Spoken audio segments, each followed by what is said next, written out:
Bismillahirrahmanirrahim. Assalamualaikum warahmatullahi wabarakatuh. Kita akan kuliah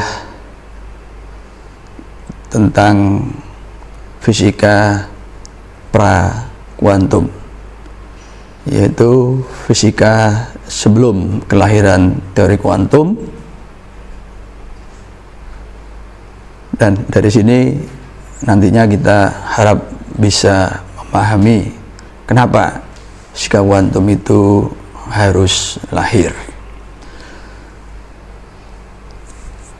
Jadi brief lecture on physics, jadi kuliah singkat begitu. Kita review sebentar. Ketika kita bicara fisika saat ini, sebenarnya bisa kita klasifikasi menjadi dua kelompok besar, yaitu fisika klasik dan fisika modern. Nah, fisika klasik itu dibangun oleh dua teori besar, yaitu mekanika Newtonian dan teori medan Maxwell. Sedangkan fisika modern itu dibangun oleh teori relativitas dan teori kuantum. Nah, jika melihat dari sisi waktu, maka fisika klasik atau fisika lama itu adalah fisika sejak Newton atau bahkan Galileo itu sampai di akhir abad 19. Dan isinya seperti yang saya sampaikan tadi, itu adalah Newtonian dan Maxwellian. Nah, kemudian masuk abad 20, lahirlah dua teori baru, yaitu teori kuantum dan teori relativitas. Dua teori baru ini secara paradigma itu berbeda dari dua teori sebelumnya. Nah, mari kita lihat teori fisika yang lama, yaitu fisika klasik. Kita berangkat dari Newton. Nah, Isaac Newton itu memberi landasan dari gagasan-gagasan yang telah berkembang sebelumnya. Itu gagasan matematis di dalam bukunya Philosophia Naturalis Principia Mathematica. Nah, di sini Newton memberi landasan yang kokoh secara matematis begitu. Nah, berangkat dari konsep ruang, karena proses fisika itu berlangsung di dalam ruang. Nah, ini adalah ruang 3 dimensi, ruang Euclidean. Nah, interaksi berlangsung di dalam ruang, memerlukan waktu tertentu. Nah, kita beri ilustrasi bahwa yang berinteraksi itu adalah materi, sesuai dengan prinsip materialisme ilmiah, bahwa realitas terdiri dari 3, yaitu materi, ruang, dan waktu. Materi ada di dalam ruang. Nah, ini kita gambarkan materi sebagai sosok seorang anak yang sedang berlari. Ya. Nah, kita lihat di situ, ya, kita definisikan secara sederhana bahwa materi itu adalah sesuatu yang terkurung di dalam ruang, confined in space, gitu. Jadi sehingga batas antara materi dengan ruang itu sangat clear, sangat jelas. Jadi ukurannya, bentuknya itu menjadi sangat jelas. Nah, setiap materi itu diidentifikasi, dispesifikasi dengan kuantitas yang namanya massa. Nah, jadi apakah seseorang itu kurus, gemuk, nah, tinggi, pendek, itu nanti bisa diketahui dari massanya juga. Nah, orang itu berlari. Nah, maka setiap materi selain punya massa itu kemudian bisa diketahui dari posisi gerak atau diamnya. Jadi kalau gerak, berapa kecepatannya. Nah, inilah dua kuantitas utama, ya. Dari dua kuantitas ini kemudian diturunkan yang namanya momentum, energi kinetik, gitu ya. Nah, sekali lagi, materi ini berada di dalam ruang dan berproses selama waktu tertentu. Nah, inilah sebenarnya objek utama di dalam fisika Newtonian. Ya. Nah, kemudian proses itu berlangsung, ya, ada mekanisme, ada gerak di sini. Ini ilustrasi gerak parabolik. Jadi kalau kita tahu informasi awal dengan lengkap, maka kita akan tahu posisi dan kecepatan di suatu tempat tertentu. Ya. Nah, seperti ini. Nah, karena itu fisika klasik ini disebut juga bersifat deterministik, sehingga jadi artinya kita tahu dengan baik, dengan akurat, dengan presisi keadaan suatu benda, suatu sistem pada waktu tertentu jika kondisi awalnya diketahui juga dengan presisi. Nah, kemudian ini adalah gerak yang lain, yaitu gerak osilasi dari balok yang diikat oleh pegas, begitu. Nah, kemudian ini adalah bandul matematik. Di sini energi konstan, energi totalnya tetap, ya, hanya berubah dari energi kinetik dan energi potensial. Ini pola gerak melingkar, begitu. Nah, kemudian ini adalah ada gaya dorong, gaya gesek. Nah, interaksi antar materi itu berupa tumbukan. Nah, ketika kita berbicara tumbukan, katakanlah dua materi, maka kita tahu kondisi sebelum tumbukan, kemudian saat tumbukan, lalu setelah tumbukan. Nah, setiap tumbukan momentumnya itu pasti conserve, ya, tetapi energi kinetiknya itu belum tentu. Nah, ini adalah contoh dua bola biliar yang mengalami tumbukan. Nah, di dalam proses tumbukan ini terjadi transfer energi dan momentum, gitu. Nah, ini contoh yang lain, tumbukan ketika kondisi akhirnya dua benda itu lengket. Sedangkan gambar ini itu adalah gambar seperti benda yang meledak, begitu. Momentum awalnya 0. Nah, maka kemudian di sini berlaku kekalahan momentum. Jadi momentum kanan dan momentum ke kiri itu sama, begitu. Tetapi karena benda yang satu lebih kecil, maka kecepatannya menjadi lebih besar. Nah, karena sifat yang deterministiknya ini, maka seseorang atlet misalkan itu bisa berlatih sedemikian rupa sehingga kemudian bisa melempar seperti pemain basket itu bisa melempar bola dengan akurat tanpa harus menghitung secara matematis.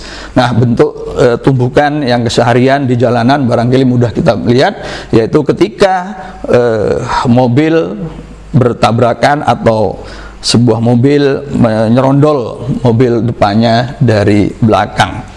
Nah, kemudian gagasan lain dari fisika klasik yang menandai fisika klasik juga itu adalah teori gravitasi yang seringkali diilustrasikan dengan anekdot Newton kejatuhan buah apel. Ya, apel ini terjatuh itu karena ada gravitasi. Nah, itulah Newtonian.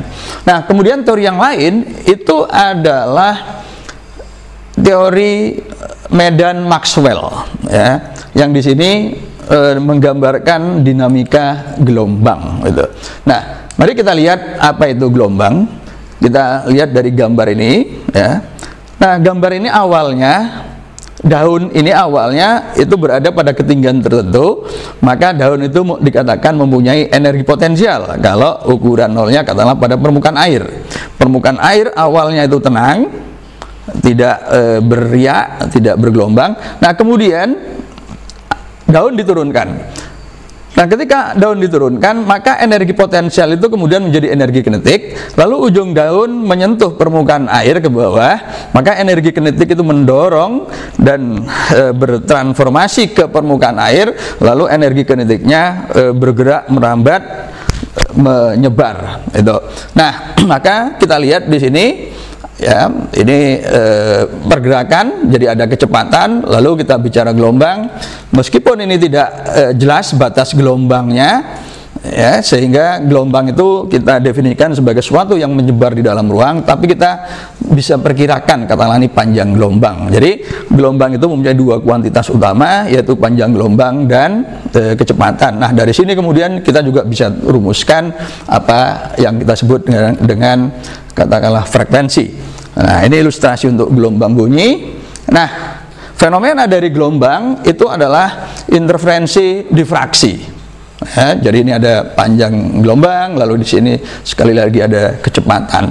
Nah, ketika kita berbicara gelombang, kita bicara gelombang elektromagnetik, maka kita akan berangkat dari konsep listrik statik yang diilustrasikan sebagai sisir jika digosokkan pada rambut, kemudian didekatkan pada sobekan kecil kertas, maka kertas itu akan ditarik oleh sisir. Nah, itu fenomena yang disebut dengan listrik statik. Nah, diwakili oleh dua muatan Q1 dan Q2, maka jika keduanya terpisah oleh jarak R, maka pada dua muatan itu akan mengalami gaya yang dinyatakan oleh gaya Coulomb, dan ilustrasinya seperti gambar berikut.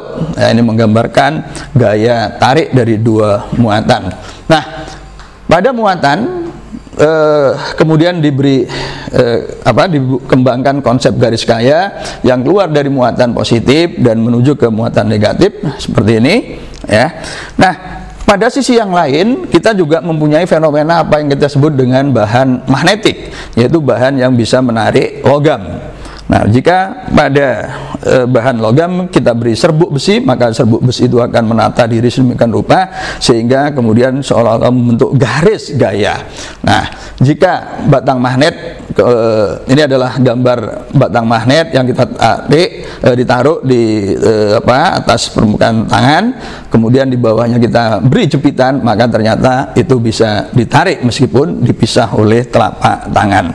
Itu magnet. Nah, gambar ini, jika batang magnet itu kemudian digerakkan mendekat dan menjauh kumparan yang dihubungkan dengan kawat yang kemudian disambungkan dengan alat ukur voltmeter misalkan, ya, dan lampu, maka di situ akan tampak ada arus dan lampunya menyala. Ini artinya apa? Artinya perubahan medan magnet, ya, persatuan luas yang kemudian kita sebut flux, itu ternyata bisa menimbulkan arus.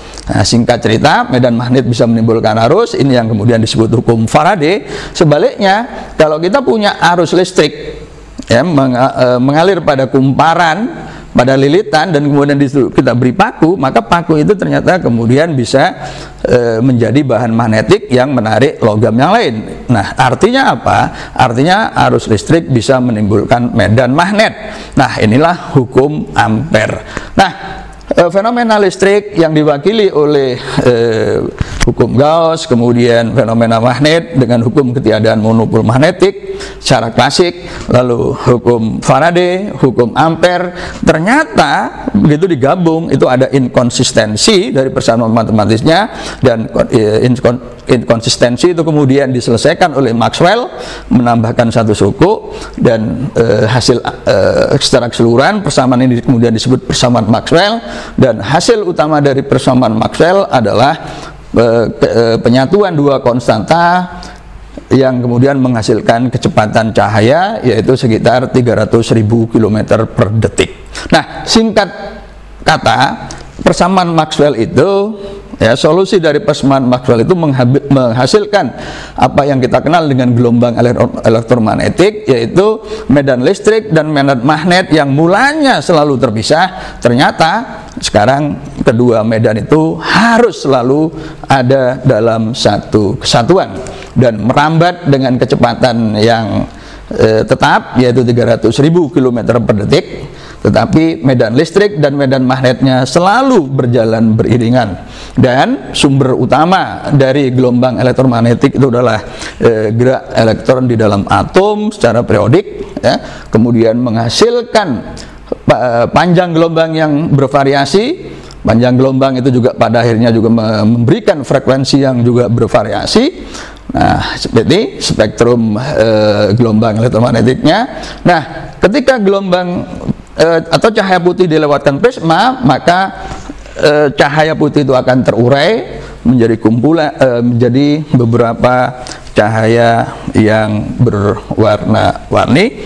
Nah, ini adalah fenomena difraksi dari gelombang elektromagnetik, dan ini adalah khas gelombang ya, yang tidak terjadi pada materi. Dan gelombang pun gelombang elektromagnetik pun, cahaya itu ternyata juga bisa dibelah oleh bahan kristal non linear. Nah, singkat cerita, sebagai kesimpulan dari uraian tadi, bahwa di dalam fisika lama itu dibangun oleh dua teori besar, yaitu mekanika Newtonian dan medan Maxwell. Nah, yang dibahas di dalam mekanika Newtonian itu adalah materi. Materi bisa kita pahami sebagai sesuatu yang terkurung di dalam ruang sehingga ukurannya tampak jelas dengan kuantitas utama, massa dan kecepatan. Lalu fenomenanya adalah tumbukan, dan yang terjadi adalah transfer momentum dan energi. Sebaliknya, persamaan Maxwell itu berbicara gelombang, sesuatu yang menyebar di dalam ruang, ya, berbeda dari materi yang terkurung. Ini menyebar di dalam ruang, nah, mempunyai kecepatan dan juga panjang gelombang. Lalu fenomenanya adalah interferensi dan difraksi. Nah, antara dua fenomena ini tidak pernah bisa bercampur. Jadi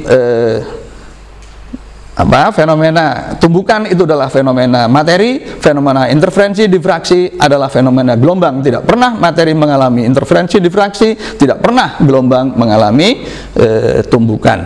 Nah, puncaknya pada tahun 1871 James Clerk Maxwell memberi pidato ilmiah di Harvard University.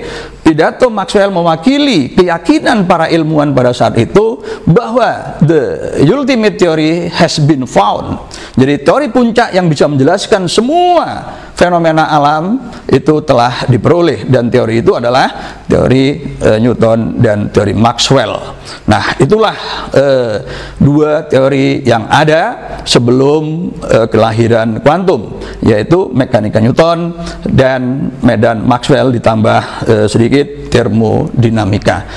Demikian, assalamualaikum warahmatullahi wabarakatuh.